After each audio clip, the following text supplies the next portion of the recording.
Hello दोस्तों। एक गांव में तीन लड़के रहते थे। राम, श्याम और राजू। तीनों के पिता काफी अमीर थे। तीनों का बचपन बहुत अच्छे तरह से गुजरा था। उनके माता पिता कभी भी उनको कोई भी चीज मांगते तो उनको अनदेखा नहीं करते और उनको दिला देते।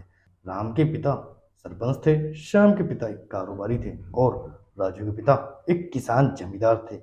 छोटी उम्र से ही उन सबको लाड प्यार ने ऐसा बना दिया था कि ना तो उनको मेहनत का पता था और ना ही उनको समय की परवाह थी। अक्सर वे सारा दिन बस घूमते रहते थे और नशे और अन्य भोग विलास में डूबे रहते थे, जिससे उनके गांव वाले भी दुखी थे। सरपंच और बड़े लोगों के बच्चे होने के कारण उनकी कोई शिकायत भी नहीं करता था, जिससे उनका मनोबल और बढ़ गया।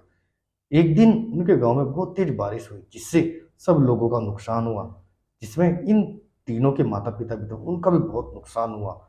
लेकिन उन्हें कोई फर्क नहीं पड़ता। वो फिर भी अपने नशे में धुत रहते और भोग विलास की चीजों में अपना समय खराब करते। माँ बाप काफी चिंतित रहा करते थे कि इनका क्या होगा, भगवान जाने। लेकिन ये तीनों भले ही कितने गंदे थे, लेकिन इन तीनों के अंदर एक खास बात थी जिसकी पहचान उनको खुद को भी नहीं थी। जी हाँ, राम एक बहुत अच्छा नेता प्रतिपक्ष का था, क्योंकि उसके पिता पास रहते थे। वह अपने पिता के पास रहता था और उसके पिता काफी लोगों से मिलते थे, क्योंकि वो गांव के सरपंच थे। तो उसमें एक नेता की खूबी थी। श्याम भी इसी तरह से बिजनेस की समझ रखता था, क्योंकि उसके पिता एक कारोबारी थे। और राजू खेती का काम जानता था, क्योंकि उसके पिता जमींदार थे।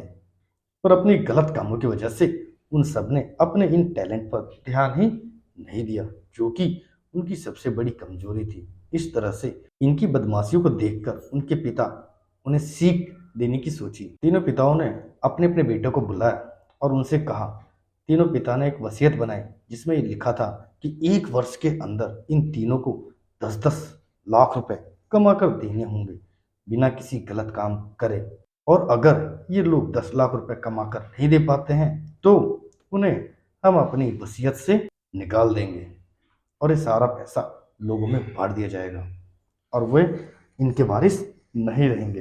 अब इन तीनों लोगों को 5-5 लाख रुपए भी दिए गए, ताकि उनको अपना काम स्टार्ट करने में दिक्कत ना हो।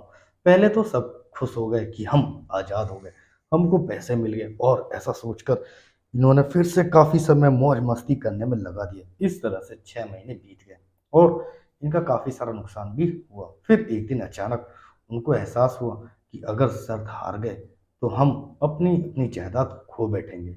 धीरे धीरे उनकी चिंता भी बढ़ने लग गई। एक दिन वो इस उधेड़-धुन में एक पार्क में बैठे थे और कुछ डिस्कस कर रहे थे कि उनको एक छोटी-सी लड़की मिली। वह फूल बेच रही थी और साथ में पढ़ भी रही थी। तीनों लोग उस लड़की के पास गए। तभी राम ने लड़की से बोला, "बेटी, आपकी उम्र क्या है?" तो लड़की ने जवाब दिया कि मैं 12 साल की हूँ। अंकल, इतना सुनते ही राम ने आश्चर्य से पूछा कि आप इतने छोटे होकर खेल नहीं रहे हो? इस पर लड़की ने जवाब दिया कि मेरे पापा अब इस दुनिया में नहीं हैं और मेरी मम्मी बीमार रहती है, इसलिए मैं ये काम करती हूँ। ये सुनकर राम ने अपना पर्स निकाला, उसके पास जो भी पैसे थे उस समय वो उस लड़की को देने लगा। उसके बाद लड़की ने कहा कि अंकल, आप भी फूल ले लो, मुझे बहुत खुशी होगी, क्योंकि मैं अगर आपसे फ्री में पैसे लूँगी तो फिर मेरा पढ़ाई में मन नहीं लगेगा, मैं कामचोर बन जाऊँगी, क्योंकि यही समय है जिस समय मैं अपना भविष्य लिख सकती हूँ। राम ने उस लड़की से सारे फूल लिए और तीनों घर लौट आए। उस फूल वाली लड़की का उन तीनों लड़कों पर बहुत गहरा प्रभाव पड़ा। रात भर उन तीनों ने उस बच्ची के बारे में सोचते रहे और उन्हें एहसास हुआ कि वो तीनों कितने गलत थे। तीनों ही दोस्तों को एहसास हुआ कि आज भी उनके पास 6 महीने का समय है अपने पिता के दिए गए काम को पूरा करने का, भविष्य करने का और अपना भविष्य बनाने का। इसी दौरान सबने सोचा कि अगर बचे हुए समय का सही से उपयोग किया जाए तो अभी भी बहुत कुछ किया जा सकता है। इस तरह बाकी दोस्तों ने भी सोचा कि दूसरे समय में आकर काम तलाशने लगे। पर उनके शर्त में एक शर्त और थी कि उनको जो भी काम करना हो वो अपनी इच्छा से कर सकते हैं, लेकिन उन्हें अपने पिता का अपनी पहचान नहीं बतानी थी, ना ही अपने पिता का नाम लेना था। और उसकी वजह से उन्हें कहीं काम भी नहीं मिला। जब काम नहीं मिला तो उन्होंने सोच लिया कि वे अब अगर कुछ भी करेंगे तो अपने गाँव में ही जाकर करें। भले ही उनके पिता कुछ भी सोचें, लेकिन फिर भी अपने गांव में जाएंगे और अपने गांव में कुछ नए काम करेंगे, भले ही उनके पिता उनको वसीयत ना मिले। तीनों लड़कों अपने अपने गांव चले गए और अपने गांव जाने के बाद अपने पिता से जाकर मिले और उनको अपने अनुभव के बारे में बताया और बोला कि वो आगे से ऐसी गलती नहीं करेंगे, वो उन्हें माफ कर दे। लेकिन पिता तो शर्त पे ही अड़े थे, क्योंकि लड़कों को कोई दया मिले तो फिर से उसी काम में लग जाएंगे। फिर तीनों को काफी दुख हुआ कि तीनों अपनी गलती का एहसास होने के बाद भी उनके पिता ने उनको सपोर्ट नहीं किया। फिर से वो रात भर सोचते रहे कि अब क्या किया जाए। तीनों ने मिलकर बाकी पैसे को सही ढंग से सही जगह लगाकर एक गांव को नया रूप दे दिया। उनकी कड़ी मेहनत से गांव के लोग तो क्या, दूसरे शहर के लोग भी उनकी तारीफ करने लगे। उनका गांव तरक्की करने लगा। नई तकनीकों के कारण वह हर वर्ग के लोगों से उनका जुड़ाव होने लगा और एक समय आने के बाद उनके पिताओं ने भी उनको माफ कर दिया।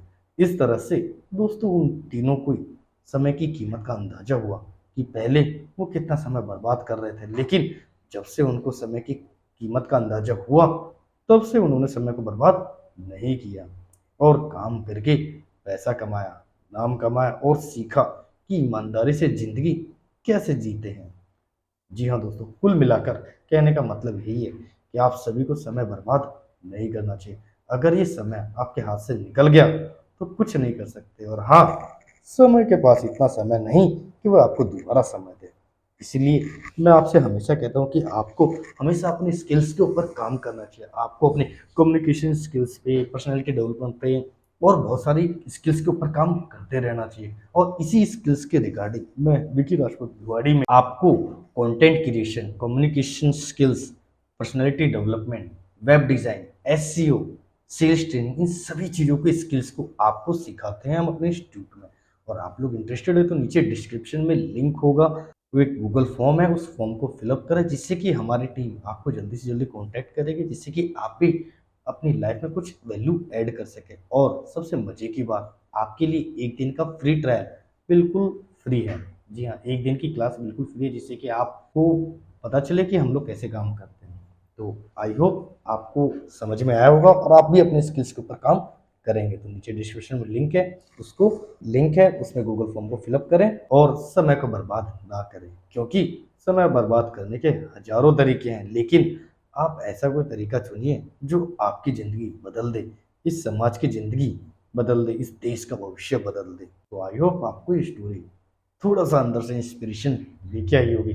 और स्टोरी कैसी लगी नीचे कमेंट करके ज़रूर बताएं, और सब्सक्राइब नहीं किया तो प्लीज़ चैनल को सब्सक्राइब करके थोड़ा सा मुझे भी मोटिवेट करते रहें। अब हम मिलेंगे अगली वीडियो में, तब तक के लिए बाय, टेक केयर और अपना कीमती समय देने के लिए तहे दिल से शुक्रिया।